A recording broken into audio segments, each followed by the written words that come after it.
chat already. What? What? You got a super chat. What? What? Who would do this? Who would be fool enough to give me money?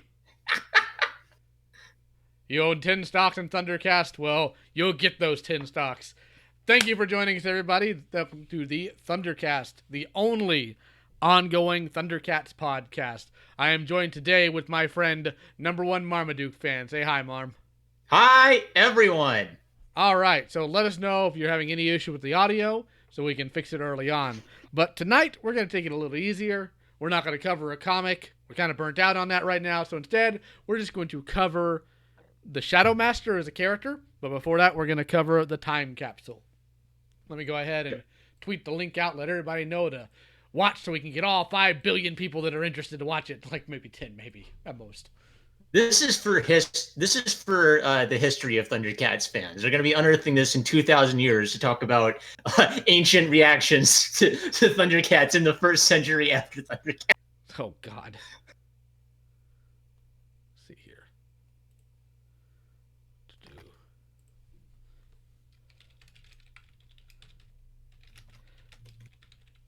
I hope everybody is having a good night. Hope things are going well on your end. And if not, I am sorry. Work out more and punch people. That's actually just like good advice for life. I was never in better shape in my life than when I was doing taekwondo in high school. Killer. Hello, Mr. So I found out today that YouTube, when you have paid to watch a show on YouTube, if you try to take a screenshot of it, they will just black it out. And I realized this as I was approaching the end of the episode because I take screenshots for my notes, and I just realized I have a bunch of black screenshots. So good job, YouTube. You stopped me from screenshotting all million frames of a Thundercats episode. You stopped me from stitching it together to upload it illegally or something. And you see, so I'm without notes. That's why. That is why. I just downloaded the sucker onto my phone, and you're able to. I gave you access. I know.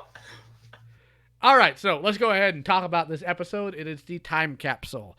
And the synopsis of the episode is the Thundercats are retrieving a literal time capsule that they brought to Third Earth with them from Thundera.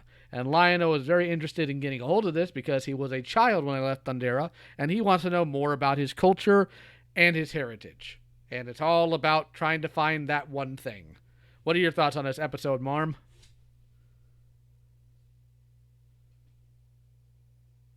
Marm? I can't believe Marmaduke's dead. Oh no. Marm can't hear me. Aha! It says I'm connected. Anyway, did you hear me? I think you cut out like into the synopsis. Okay. For me, at least. All right. So what are your thoughts on the episode?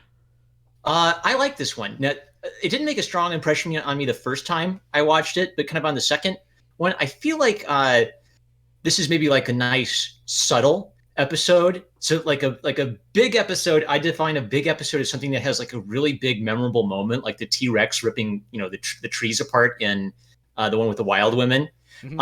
And a subtle episode can be memorable. It just doesn't have like one big thing that sticks in your mind. But this has like a lot of neat little things. Like I love how there are multiple bad guys. And there's like Crabman is my favorite because he comes out of nowhere. Like the first thing is Panther says, "Oh look, crabs," and then it cuts away and it cuts back to him, and the Crabman's just there staring him down. Everybody loves the random Crabmen. You attack their weak points. That's how you win. Was there a toy of him? No, there was never a toy of the Crabman. No. Is there ever an answer of whether he's literally got crab hands or if those are like is that a costume a normal man is wearing? No, actually it's not, because apparently most of humanity is now living underwater. Okay. I'm not sure how the warrior maidens exist. Yeah.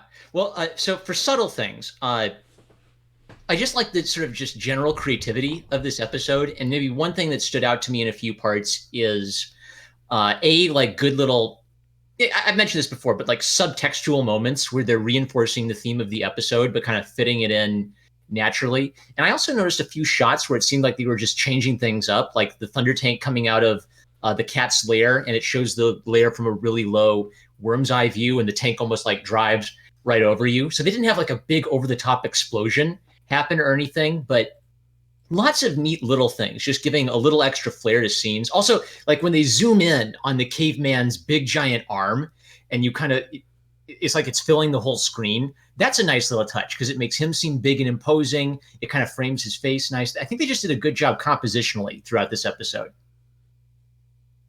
Yeah, I don't disagree. It's actually there's a guy I follow on Twitter who goes by the name of Ashita No Frog. And usually when people are disparaging 80s cartoons, he actually brings up the clip of the arm wrestling competition between Lion-O and, I'm guessing it's a caveman because of how he's built. But it's actually a really well-framed scene. And it's well-framed, it's well-animated, it's got a lot of energy to it. Does he have a YouTube channel?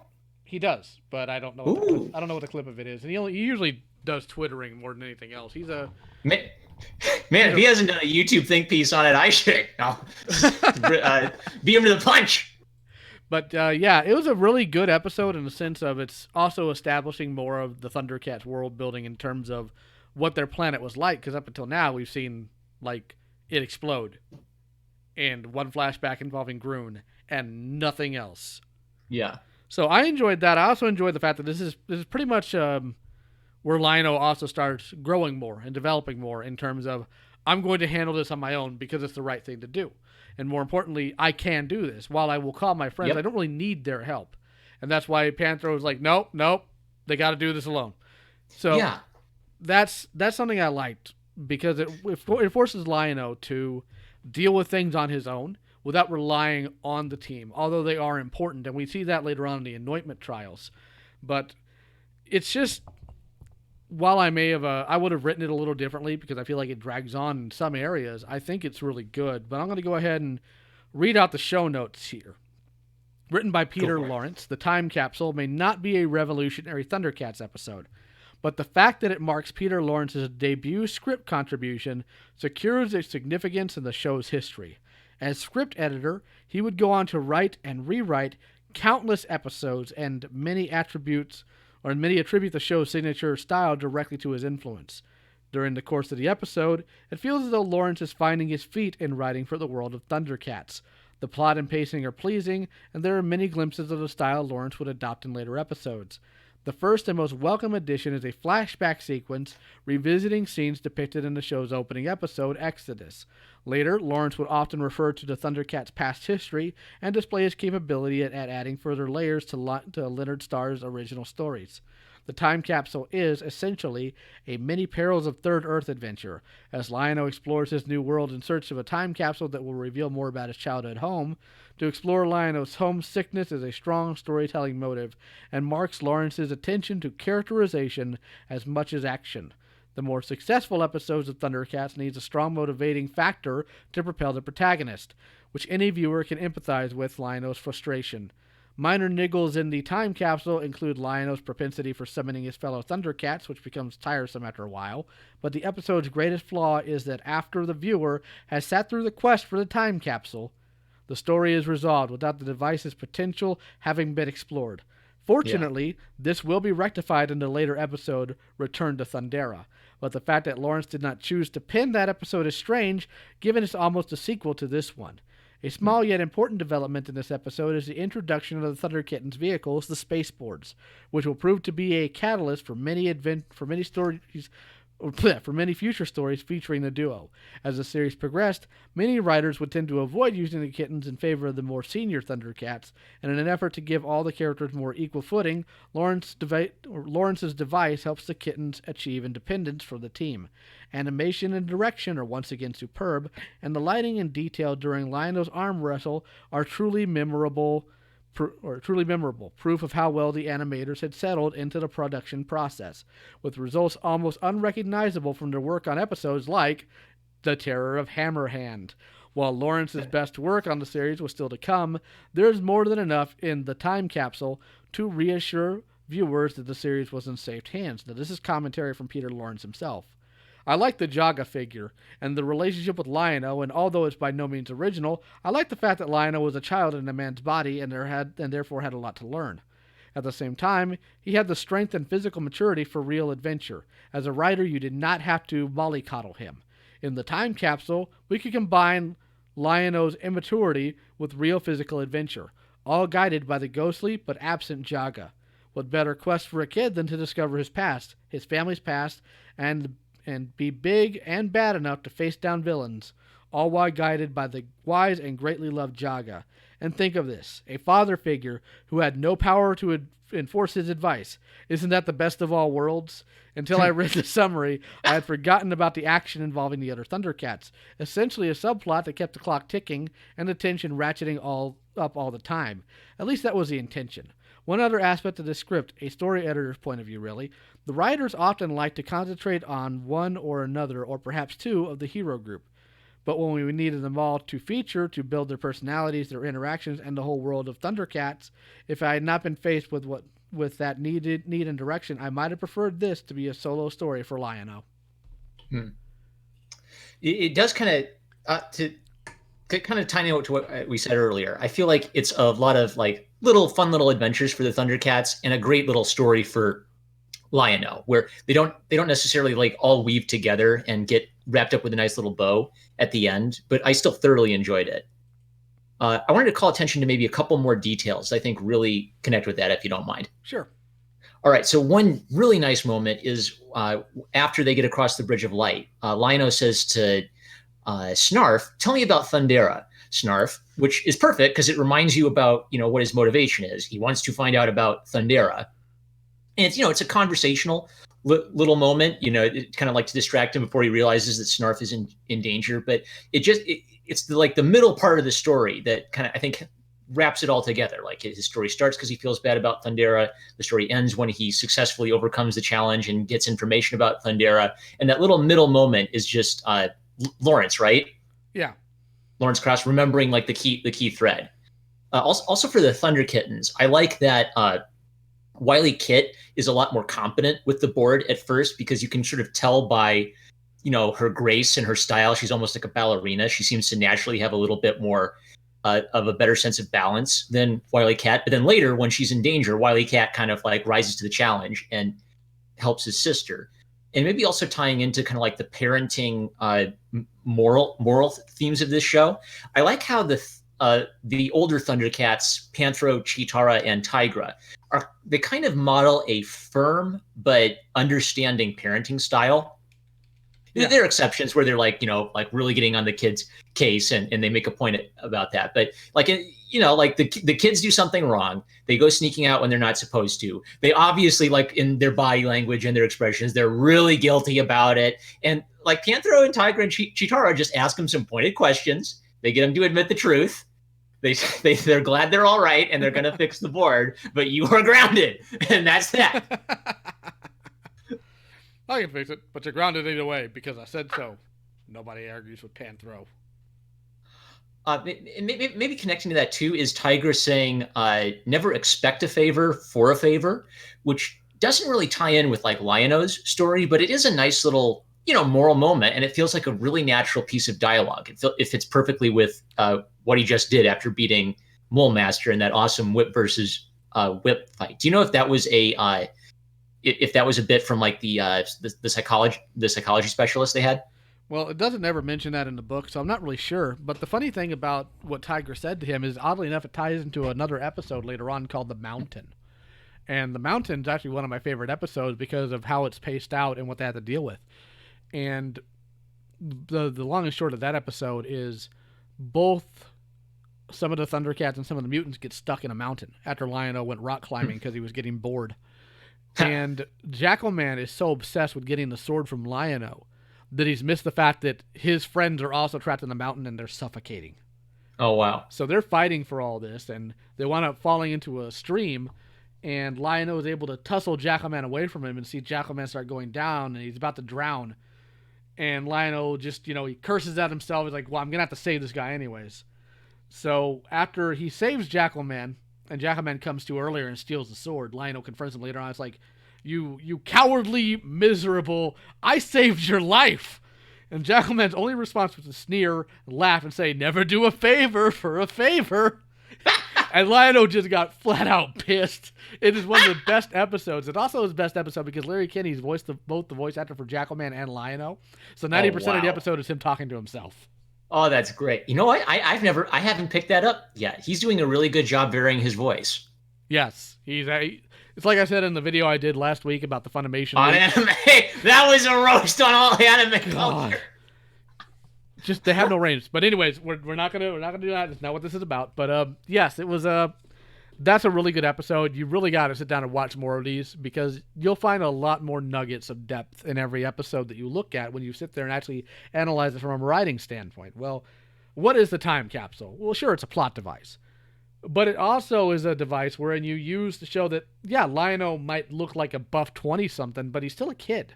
And more importantly, as a kid who is focused on the egocentricities of childhood before he landed on Third Earth, he doesn't remember Thundera. He doesn't remember anything about it. He probably remembers spending time with his dad, running through the halls, giving Jaga a heart attack. But he doesn't remember the culture. He doesn't remember what it was like. He certainly doesn't know the history. A desire to know these things is often a sign of maturity in children, whether they be male, female, or whatever, right? So it's a really good writing mechanic that Peter Lawrence puts in there, and he's very good at his scripts and making sure that that's a good keynote here.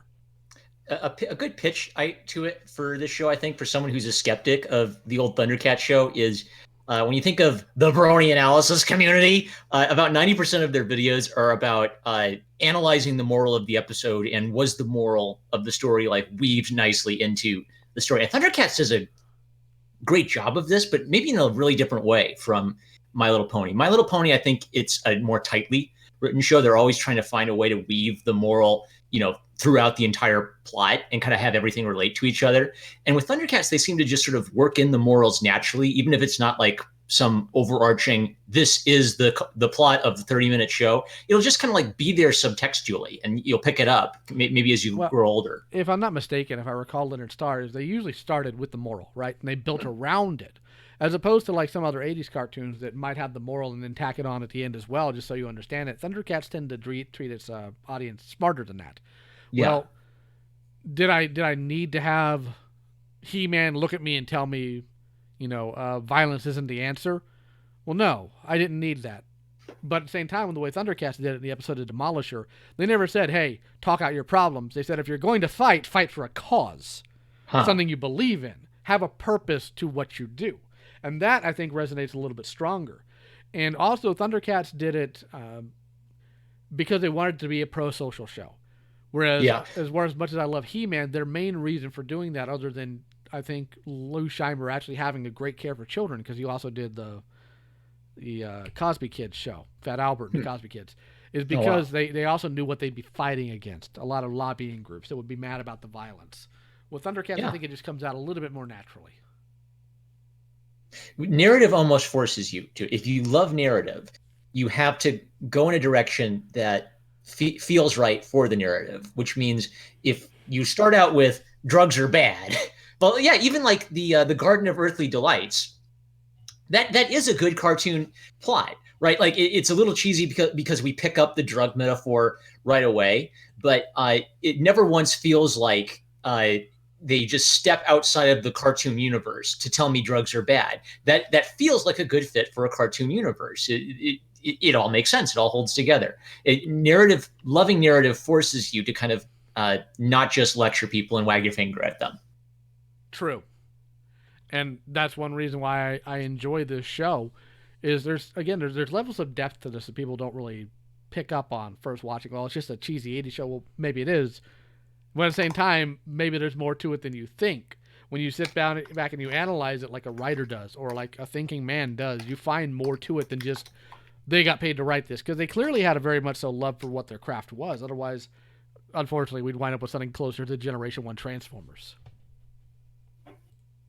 I worked as a tutor and a nanny, so I got to watch some Transformers for the first time in my life. I somehow completely missed the Transformers boat as a kid. I still can't tell the robots apart. Okay. Who are these? Which version of Transformers did you watch? It was the original one, because he said, I like Transformers. I said, okay, well, I'll try to find Transformers. Let's start with the first one. And I can't tell them apart in any. I kind of know like Bumblebee's yellow and Optimus Prime is red, white, and blue. That's about it. That's the limit of my knowledge. Real quick, any version of Optimus Prime, for the most part, is going to have a blue helmet, a silver faceplate, and more often than not is going to have windows in his chest. Yeah. Now, if you want to know in G1 the best way to tell if somebody's good or evil, look at their eyes. Autobots, okay, what? Autobots always have blue eyes and Decepticons always have red. Oh, I missed that. Uh-huh. I mean, I was going by the voices because, like, Transformers has some great, like, Ernie's villain voices. Yeah! Well, yeah, ThunderCats has some of those great voices, too. Yes. Matter of fact, the person who does the voice of Megatron and Soundwave also did Dr. Claw from Inspector Gadget. That's nice. Frank Welker, who also does Fred and Scooby-Doo. That guy's a pro. Like I saw a meme going around where it's just like every single person playing Fred since 1960 has been him. Yes, because it has been. It's literally been him the entire time. It's amazing. Dude's also huge. Try to be as good as your job as he is at playing Fred. God, look at his repertoire sometime. He's got a massive list. But anyways, moving back on to the episode and the show in general, it's ThunderCats has a lot to offer in terms of like social commentary, in terms of decent writing, proper character growth and character depth. And they don't tend to shy away from unpleasant things. And I don't just mean unpleasant in the sense of, well, yeah, they have a literal devil priest as the main villain. I also mean in topics of what they talk about, they don't talk down to people, and they don't sit here and try to feed you nonsense. Like, one problem I have with, say, My Little Pony is they are so obsessed with the idea that friendship fixes everything. And as such, to the detriment of other creatures in that show, from what I understand, their ways are always wrong, but the horses are always right. I feel like My Little Pony was a show where a lot depended on the person writing. Like, if they... I think part of it is kind of like, the little girl, let's make everything nice and friendly aspect of it that can sometimes limit what you can do. Yeah. It's a hit or miss show where I think about half the episodes from My Little Pony really hit, which is why it got its cult following and the Brony analysis community. I have to say it in that voice now when I'm on your show, now that I've watched your videos on the Brony analysis community. It has to be really dark and ominous. But when it comes to the show, the morals they try to teach and how they construct their world, they try to make it not as black and white as you'd assume, right? And the morals they try to impart are functional ones. Like, what happens when you have a bully? Well, no, you ignore him or you try to be friends. No, you kick his teeth in. Right. You kick his teeth in. If he wants to be your friend, fine, but you draw that line. And what do? They did that with Safari Joe. Well, what if you have a guy who just likes to fight? Well, how'd they answer that in Demolisher? We'll fight for a cause, and if not, I'm going to kick your teeth in. Right? Go piss off somewhere. That's more functional than some of the morals that are put out in the modern age because they're just so watered down. It's like children are writing them as opposed to adults. Because ThunderCats has kind of this medieval vibe to it, the medieval worldview is a lot harder worldview because these people didn't live that long. They lived till 30. They didn't have the conveniences and the sort of securities of modern culture. And, all of the, science and medicine, all this stuff is great. It saved lives, but it can kind of trick you into thinking that this is the way things have always been and things always will be. And, we probably won't always have like all of this great tech, or we certainly won't if we, are weak or evil and are always killing one another if we're cowards. So, I definitely got the vibe actually it was just while watching this episode, I was thinking, man, I like, for some reason I thought of My Little Pony and how much I liked that show, but I kind of watched this and thought, yeah, this is doing a similar thing, but maybe because it's a boy show, it's a lot more willing to go in the direction of talking about how do you deal with evil when evil wants to kill you. And I think at its best, My Little Pony is willing to do that too. They'll have villains that are genuinely evil and have to be physically defeated, through superior firepower. But there's definitely a throwback aspect to ThunderCats that I think is going to be really core if you want to tell good stories now. Is it's like that line from The Incredibles where the mom tells her kids, these guys aren't like the bad guys from your shows. They will kill you. Even if you don't have like a really dark and gritty representation of that, I think it's good for even like children's characters fight evil and to have evil be evil in that context. Correct. And part of that, and ThunderCats also doesn't give you this this view that, oh, you can just befriend evil and it'll go away. No, even at the very last episode, like, well, Mumra's evil still exists. Well, evil's gonna exist in one form or another. The important thing is to be vigilant. And that's what you have to keep in mind when you're dealing with these type of things. And I think it's an important lesson to part because there is no easy solution or easy answer to evil in the world, but to stand up to it. That's all you can do. And as such, that's your due diligence. But we're going to go ahead now and we're going to shift over and we are going to talk about the character retrospective of today. And that would be the Shadow Master. As Marmaduke quickly Googles him.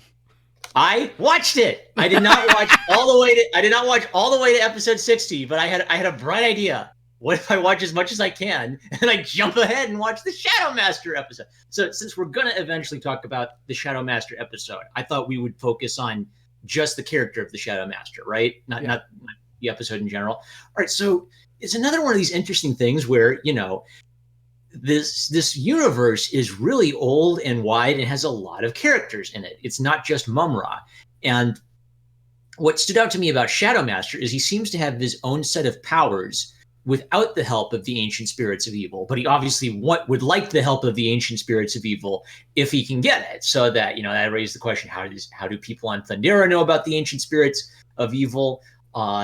Where does he get his powers? Are they magic objects? Are there other sources of magic power in the universe? And what does Mumra really offer the ancient spirits of evil? I dimly remember like that prequel comic where it seemed like he was a sorcerer before becoming enslaved to the ancient spirits of evil. But and I love the power play between Mumra and Shadow Master because it parallels the power play between the mutants and Mumra. Mumra is a slave master who is himself a slave. And that is such a powerful idea about evil, that you think evil makes you powerful and it just makes you a slave. And this episode makes it clear, like Mumra could be replaced by the Shadow Master if the ancient spirits of evil got tired of his crap. Correct. And the Shadow Master is an interesting character because it does a few things. Like establishing him does a few things. You see this later on in the second season too, and you need to get to it, Marmaduke. Thundera, you look at it in the first season, you're like, Thundera must have been just a fantastic place. The ThunderCast, they ruled in peace. Well, they did. But at the same time, there was even ancient evils on Thundera. Mm-hmm. You had Amortis, you had Malkar, the Alchemist, and you had the Shadow Master and other characters that you see later on as well. And the Shadow Master, he is the things in the dark, right? He uses the shadows, he manipulates darkness itself to create these nightmare creatures. And the Shadow Master also exhibits one other very interesting thing about him is also the hubris of evil. Because when he shows up, immediately in his flashback, he's confronted by the two most powerful Thundercats and the most powerful weapon in that universe, and he's dumb enough to try to trade blows with them. And when he finally gets his comeuppance at the end of the episode, he is terrified of that weapon because he's had to deal with it. Because when it comes down to it, evil tends to be terrified of that which can destroy them, and the only thing it can is good. So the Shadow Master was a cunning villain, but when you look at the episode and you look at the character abstractly, you also see the nature of evil. Mumra has no problem working with other villains, especially if they're under his thumb. And Mumra does not discriminate in forms of evil.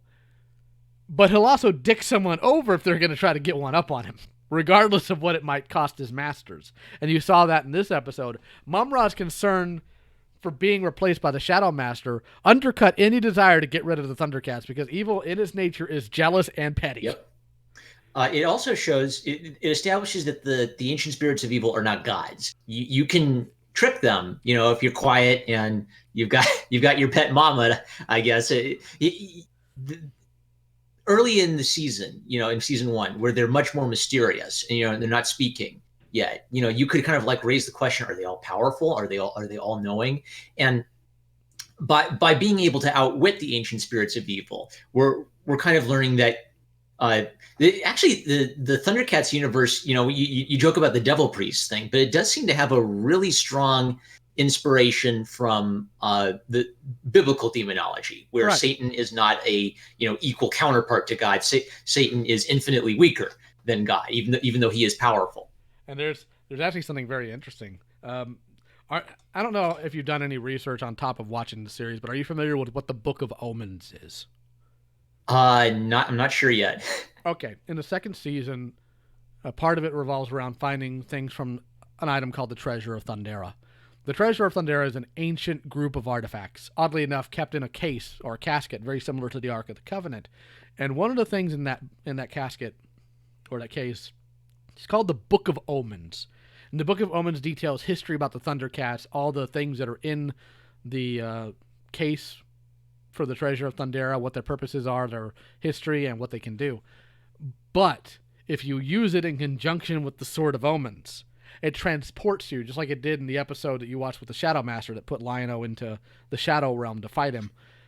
And you have to go before something called the Guardian of the Book of Omens. Now, in the very last episode of Thundercats, Mum-Ra gets a hold of the book and goes into it.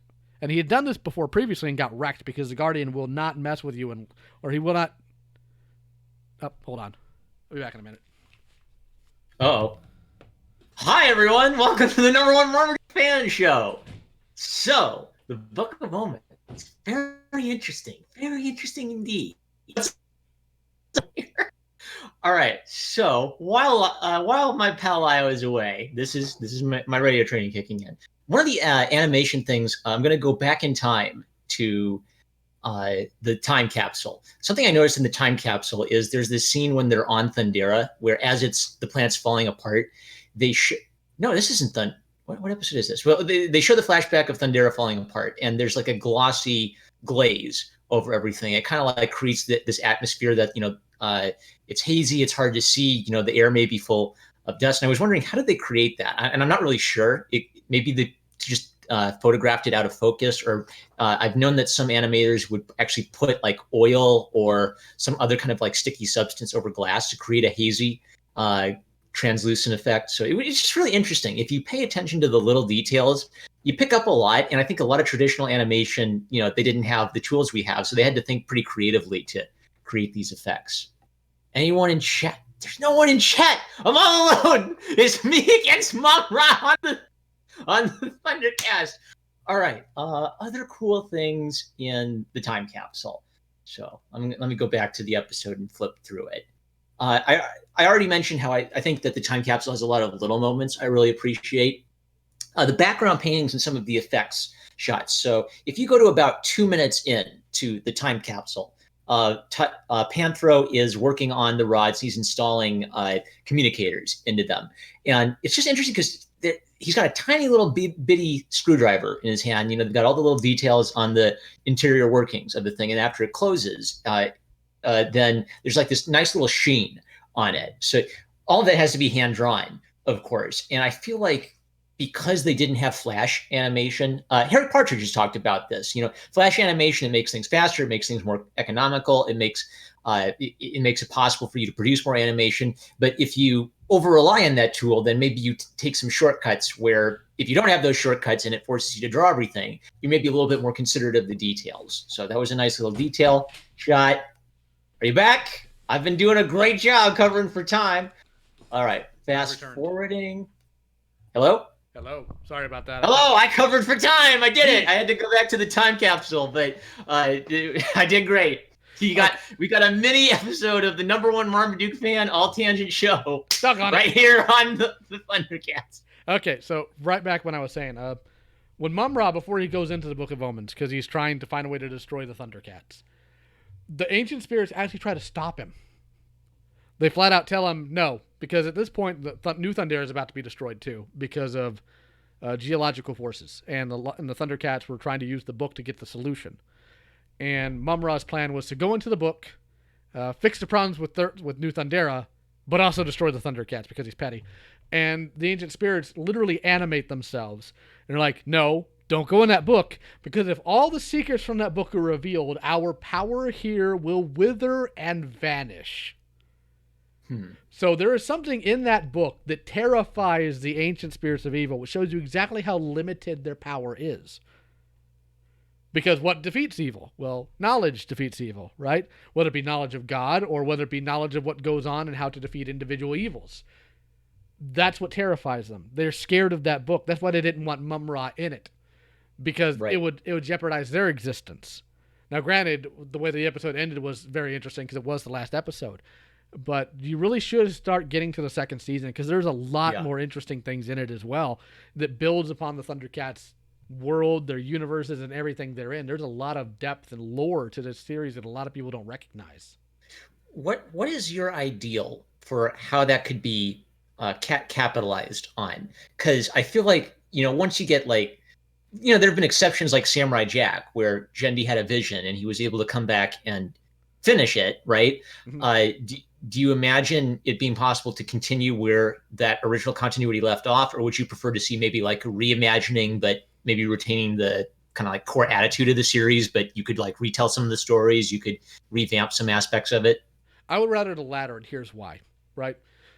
Say, what's your favorite painted piece of artwork from an ancient master or a more modern master, Marm? Okay. That's a good question. I'm gonna be boring and go with Rembrandt because I really like how he handled paint. Uh any particular one by Rembrandt? I mean his self-portraits are really interesting because he basically like captured himself growing old over time. So here's what I want you to do. I hand you this portrait of Rembrandt. Yeah. I give you a choice, Marm. Do you learn from this and create your own thing, or do you paint over it? You learn from it and create your own thing. And that's what I'd prefer to do with Thundercats. Okay, so by trying to continue the actual plot, you'd see that as like, can you ever really live up to that? You can't really do a sequel to Shakespeare and do it justice. You can learn from Shakespeare, you can draw from his brilliance, but you can't really write Hamlet too. Correct. And in terms of Thundercats, is I'm messing with somebody else's vision for the show and trying to paint over it. And if I do it wrong, it's disastrous. Because at that point of effect, I actually have retroactively affected the original show by adding continuity to it. And that's one reason why people have such a problem with the return, because the Wildstorm comics are supposed to be in continuity with the cartoon. Yeah. However, and they don't fit at all. Correct. However, if I were to, and this is something I've been giving a lot of thought to and have been somewhat working on, if I were to rework Thundercats and I were to create my own version of Thundercats, I would keep the core aspects, but I would build on it.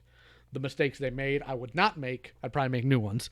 And I would flesh it out more. I would give more depth to different aspects of it. I literally have an entire timeline of Thunderian history down to individual wars and how it is built up into them coming to Third Earth and the trials they have to deal with afterwards, because it all can be tied back to one specific event that I had planned. Now, granted, I'll probably never get to pitch it. I wish I could, but Warner Brothers doesn't accept outside pitches, and they can't handle this property anyway, so what's the point?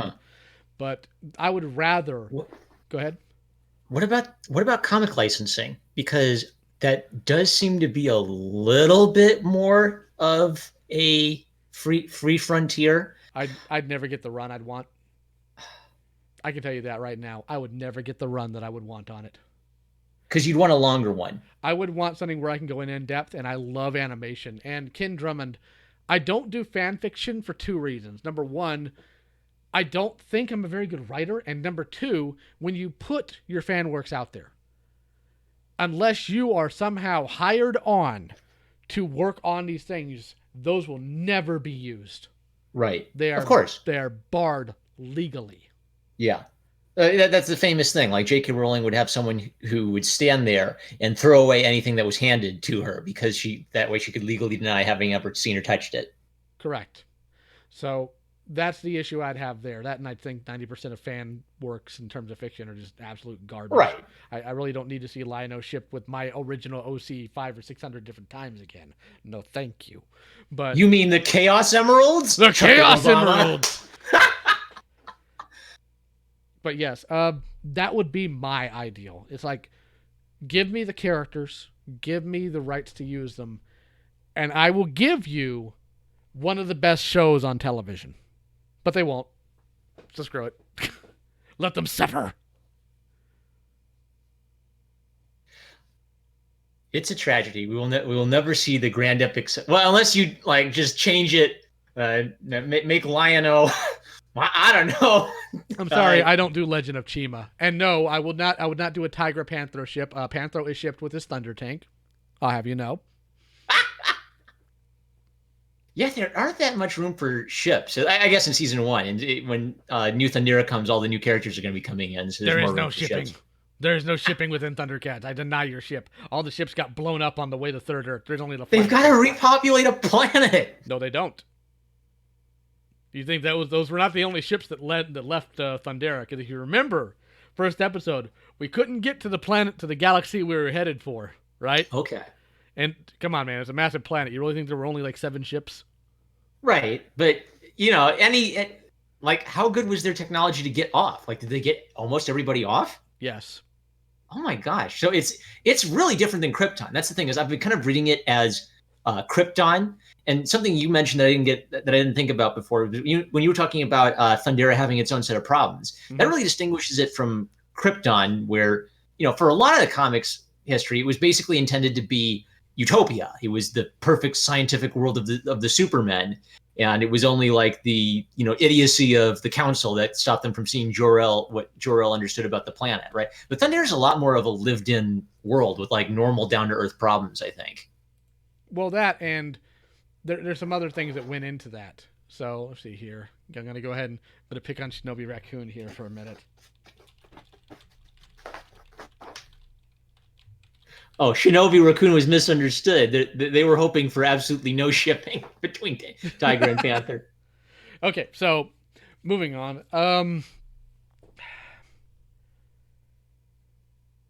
Lost my place, doggone it.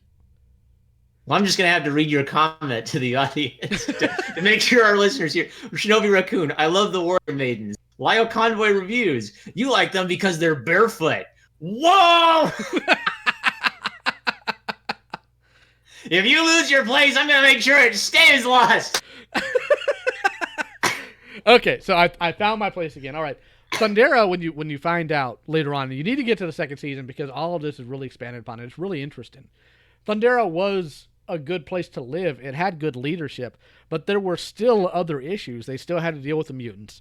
Then they also had to deal with the Loon attacks on the moons of Plundar. They had to deal with the ancient evils that lived on the planet. They had to deal with other sorcerers. They had to deal with other forms of evil. They even had to deal with social evils.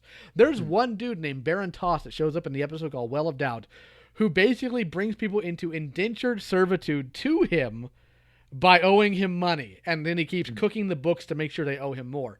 And Lionel flat out tells him, all right, all your contracts are over because the planet blew up. And the dude tries to kill Lionel, and it does not go well for him. Interesting. Very interesting. So much social commentary. Yeah. So I watched a chunk of episodes since last time. I just tried. But the thing is, I have to enjoy it. So I think I was like watching one episode a day. So I'm nearly through season 1. And then I get like to the day before the show and I panic and I try to binge watch 2 and I say, nah, I'm just going to skip ahead and watch the episode I need to watch. Slacking on me, Marm. You're slacking. The one and only ThunderCats podcast, and one day, half of the team will have seen all of ThunderCats. One day, I swear. Doggone it. Well, you're here, and that's the important thing, right? Well, maybe we were talking about this before. We should do like one of those YouTube collab things was like a big deal for some of the bigger channels. This is maybe like inter channel stuff, but I think it'd be fun to maybe, because I obviously love deep diving onto like these little animation moments. It might be fun to do some back and forths on animation techniques, maybe things that we glance over in the ThunderCast, but maybe have an opportunity to dig a little deeper on. Maybe, but let's go ahead and cover. Let's see here. I'll make sure to dip out and have you talk about ThunderCats on the fan show for 10 minutes. No. Let's see here. The next episode. Now, I would like to, maybe we'll start doing 2 of these a month. It all depends on everybody's schedule. Maybe not. Yeah. But I think we should probably move at a little quicker pace when it comes to the episodes. Because, again, there's like 120-something or 130-something ThunderCat episodes. And there's only like 52 weeks in a year. And we only do this once a month. So it's going to take us a while. But let's go ahead and maybe next time cover 2 episodes instead of just 1. So we want to make sure that Couch Boys isn't like the last surviving member of the ThunderCast due to us dying of old age. Correct. But we're going to go ahead and next time we're going to hit the fireballs of Plundar and all that glitters. Nice. And we've talked about all that glitters before. Wait, 2 episodes in one show? Yes. Okay, cool. That means you can't slack off, Marm. I actually don't. Because I've watched these up. I'm always ahead of like the ThunderCast for the regular episodes, and then I go back and I watch them like super carefully. So that's actually the most fun part because I get to turn on like my OCD art critic brain. Correct. Dope. And I will try. I will actually like log into yours so I can take some screenshots this time. So my question is now, what hero should we cover next time? Who have we not covered? You were saving Lionel for a special episode. Yeah, because I actually want to have Larry Kinney on for that one. Snarf was one of the first ones we did, right? Because I remember talking about how impressed I was by Snarf. Correct. He was. Okay. Can we talk about one? Can we talk about just one of the the kittens? Wily Kit or Wily Cat, either one. Sure. Which one do you want? Okay. All right. Let's go with Wily Cat because my brain's still recovering from what they did to Wily Kit in the return. I need more time to heal before I talk about Wily Kit again. So let's do Wily Cat. And yes, Hateful Tate, we did do Jaga. That was before Marlon joined us. That was back in 2017, early 2017, I think it was.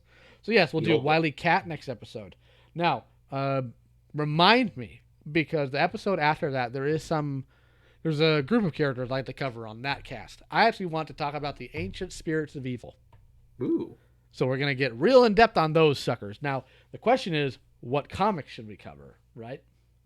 Right. And I'm kind of like open for recommendations. I know the UK comics got mentioned. The original run. All right. Here's what I'm thinking. We're going to go UK, but we're going to use one of the annuals. We're going to use the annual from 1992, but we're going to pick one story from it. Because it is the trippiest Thundercat story I have ever read in my life. Okay. It involves time travel. Did Couchboy share this one with you and mention it before? No, this is one that I actually did a short little Twitter-only video about because it was just so freaking wild. Oh, excellent. Shinobi Raccoon, there actually was a planned Thundercat, Silverhawks, and Tiger Shark crossover in the 80s, but Tiger Sharks did poorly and Thundercats wound up getting canceled by the end of the second season, so it was never followed up on. And Silverhawks, despite every pundit on YouTube saying, it's Thundercats in space, that the construction of the series is completely different. Thundercats is about a sword and sorcery planet adventure that has to deal with surviving and rebuilding a civilization, whereas Silverhawks is about space mobsters. Is Silverhawks Rankin Bass? Yes, it is. It's the sister show. It's the sister show of Thundercats. All right, because I remember you mentioning it in your anime Weep Wars video. Yes. Where the outtakes were. Yep. I've been thinking... This might be a little dark, but I've been thinking it'd be fun to take some of these outtakes and try to come up with a G-rated interpretation of them. Oh, God. Like, have Mum Ross say, "Show me your titties." Titty birds there. Hateful Tate. Oddly enough, the way this story is going to be constructed when we go through it, it actually works. It's actually interesting because it reconciles itself by the end of it, which is unusual for a time travel story. But the important thing is that Marmaduke keep his foot off that blasted Samo flange. Oh, that's right. Yeah. Well, since you're so interested in these characters' feet, I guess. Yeah. I mean, I'm not the one interested. We love you, Shinobi. We love you. I don't know, Nelson. I don't know if Doctor Who was even around in America in the 80s. I have no clue. Because it has this ridiculous old history to it, like back to the 50s or something. Yeah. And then it was kind of like all the hipsters started watching it at once in around 2009 or so. Hipsters ruin everything. Everything. I've tried to watch Doctor Who a couple times, and it's like a couple episodes. It's like, yeah, that's kind of sweet, but I'm not sure I get it. He doesn't solve his problems with violence, therefore I'm not interested in him. And for the record, it is okay if we do things that aren't in the specific structure of the previous episodes. Like if you want to have a discussion about XYZ aspect of Thundercats or how Thundercats approaches XYZ thing, we can do that as well. We're not limited to a specific format here. Right.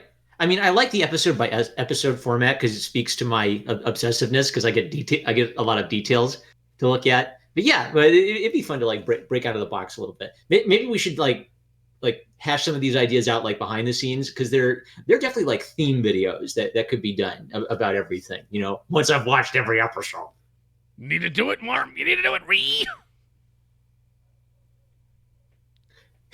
It's when I turn on my art critic brain because then I want to go through it in slow motion. Oh man, this frame at 2 minutes in. Wow, this frame has so much interesting stuff in it that I want to talk about. 30 minutes. I have a disease. It's society's fault. Good God. You worry me sometimes. Well, the ThunderCast is basically where I let all of my cares and troubles. I let down my hair. Like the most relaxed version of Marmaduke fan on the internet is Marmaduke fan on the ThunderCast. Oh man, I'm so mad about Twitter drama today. Everything's bad about Twitter. Oh boy, I get to be on the ThunderCast. It's like my Ambien. Oh God, I am feeling bad for you if that's your Ambien. Good Lord. Oh man. Oh, I miss Couch Boys. Okay. We do need the young and millennial in here to balance out our boomerisms. Mostly mine, not yours. Hey, okay, I've got a completely non-ThunderCats related question for you. Do you use boomer as a term for millennial? Because I keep hearing like Zoomer, which makes sense. It's a Gen Z who's a boomer. And then there's baby boomers, but then people just call millennials boomers. No. The term boomer, when used in the internet colloquial, is usually that of old person or really, really bad at technology, so you would assume they're old. So then what's a Zoomer? A Zoomer is a younger individual. A Zoomer is a millennial. Okay, so that doesn't... Wait, it's not a Gen Z? Okay. There is a misidentification between the different gens here. Technically, I am Generation X. Yeah. So the generation after me would be Generation Z or Y or whatever. And then you have the millennials. At least that's how it's supposed to flow. But unfortunately, the way the media kind of mucks things around is they use millennial to cover anything from Generation X on. Right. And it changes the timeline depending on whom they are speaking to. Right. And XYZ makes sense because it's actually a progression alphabetically. Correct. Yeah. So, lots of goonery therein. It's me trying. A boomer is me trying to do a live stream and not knowing when it turns on. Yeah. Oh, it's also me when I uploaded a video that was supposed to be on unlisted earlier today and accidentally put it on public. Uh-oh. Was it spicy? Yes, but not something I did. So we good.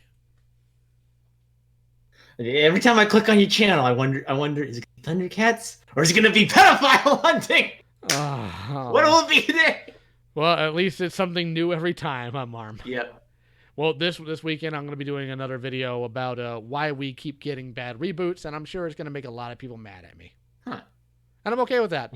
I welcome all challengers. So is it which New World Order is it, LioConvoy? Is it the Illuminati? No, the Illuminati doesn't have the imagination. Well, but they're so good at sneaking their jokes into every cartoon, like they're in DuckTales. Oh my God, don't you start with this nonsense. I will slap the sound out of your name. Well, okay. There's like the people who legitimately believe in it. And then what I love is like people obviously started putting the Illuminati in stories just because it's funny. Yes. And it's actually kind of like an interesting storytelling plot device. And then that became more evidence for the Illuminati, like people joking about it in cartoons. Yes, that is always funny. I will grant you that, but nothing more. Freaking Bill Cipher nonsense. All right, so any other questions, comments, or concerns before we call it a cut on this episode of the ThunderCast? Yeah, I can only annoy LioConvoy for so long before I run out of material. I think we'll find out where you live. Hype's recommending some naughty stuff in the comment section. I don't know. I mean, he does that, but I just ignore that nonsense. I've never seen gargoyles because Shinobi Raccoon just mentioned gargoyles. Mm-hmm. I think it was one of those things where it was like, oh no, they're scary gargoyles. Marm's not allowed to watch that because it's. I probably wouldn't have been allowed to watch Thundercats because of the demon thing of it. But I totally understand. Like I've told this story. I imitated every bad thing I ever saw in a cartoon, so my parents were completely justified in cracking down on my cartoon watching content. But Oh yes, I had. I can imagine old young Marmaduke in the backyard trying to summon the ancient spirits of evil. Fantastic. I definitely would have. Yeah, I sang the bunny song, the bad version you're not supposed to sing. I'd run around in my underwear because I see some character doing that. It was great. Well, that definitely explains why you weren't allowed to watch He-Man. Then like they try. Like it was weird. It was like my dad was the guy who would say like, "Oh, it's just a cartoon. Let him watch it." So one of my earliest memories actually is my dad sitting down and watching an episode of Samurai Jack with me. Clearly because like my mom was worried it was too violent, and it was an episode with the Scotsman, and my dad absolutely loves Braveheart, so he was just like laughing his head off the entire time. And from then on, I was allowed to watch Samurai Jack, and Samurai Jack changed my life. So Samurai Jack's a good show. yeah. I'd really be interested to see if Jendi has referenced or watched Thundercats at all, because he's talked about like Conan the Barbarian being an inspiration of his. I feel it's sort of like I feel almost like a subtextual, powerful idea carrying over from Thundercats to Samurai Jack. So the art history nerd in me really wants to see if there was any like line of inspiration from one to the other. Well, I'm sure there were some things here or there because you actually see Thundercats referenced in other things that you wouldn't assume they were. Like even in the newest Invader Zim movie, there's a scene there where Gaz is wielding a large pork chop or a large piece of ham. And the Yeah. motions she's doing with it are the same ones Lion-O does when he's summoning the Thundercats. When she pulls it down to her face and she's doing sight beyond sight, then she cuts to the right of her, and then she does a downward strike, Yeah. and then she raises it in the air. So it's obvious that's a reference. But So you gotta collect those into like YouTube compilations, man. Make the big bucks. yeah, so they can demonetize my channel. No, thank you. The Thundercats references and other cartoons compilation number 27. I mean, they did it Right, and then they did it more cleverly in Adventure Time. huh? Do you remember? Did you watch Adventure Time? I didn't watch. But by the time Adventure Time came out, I was Mister like I gotta get an A+ Okay. kind of guy. All right. Well, there's an episode where Finn and Jake go to some sort of wizard school, right? And Finn learns to do different incantations or different spells. And in one of them, he gives himself on his left hand a tiger's claw Huh? or a lion's claw, and his right hand he turns into a sword, and the sword's crossguard curls up. And when you actually look at it, you're like, okay, they're clearly making a reference to the claw shield and the sword of omens, because Yeah. not many fantasy swords have that type of exact curl to the quillions on the crossguard. And then in another episode, there's a pair of Panthros nunchucks on the ground. In Clarence, on the background of one of the kids' toy shelves, you see He-Man and Thundercat action figures. I mean, they're all over the place when you actually start looking at them. I mean, Everyone in the comments is deeply offended. I haven't watched Gargoyles yet. well, you should be watching Gargoyles, at least up until the Goliath Chronicles. You don't have to watch that part. I'm sure the rest of the chat can agree on that. Uh-oh. Great. Spicy fan lore I don't know about. It's not fan lore. It's really bad production decisions. Okay. What would it be if like a fan community knows something as an in-joke, but nobody else knows about it yet? Like Well, I it's mean, not common. What? that happens all the time. Yeah. Like, is there a term for that yet? We need to like invent an internet term and become famous for like coming up with the cute internet term for fans know something nobody else knows. Yes, there is a term for that. It's called power leveling. Really? Yes. Don't reveal your power level to other people. Okay.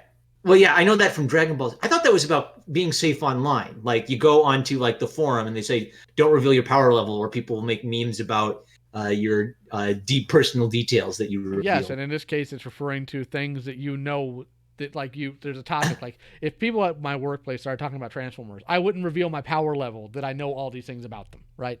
So there are things within the Transformer community that I know that I could comment on or recommend away from them, but I'm not going to. So that's what I'm referring to. Okay. So just because you don't want to weird them out with how much knowledge you have about Transformers, or for some other reason. Also, you have to have a certain division of yourself when you're at work. You don't want to sit there and wear on your sleeve everything you're interested in. Granted, I'm probably Yeah. breaking that a little bit due to what I have on my desk at work, but nobody cares what I do.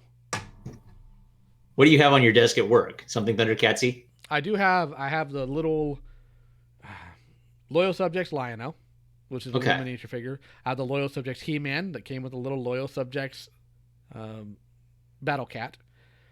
I have the Mini Plot Gal Gaigar, Gal Figar, Mazinger, and I have a framed photo of Alf.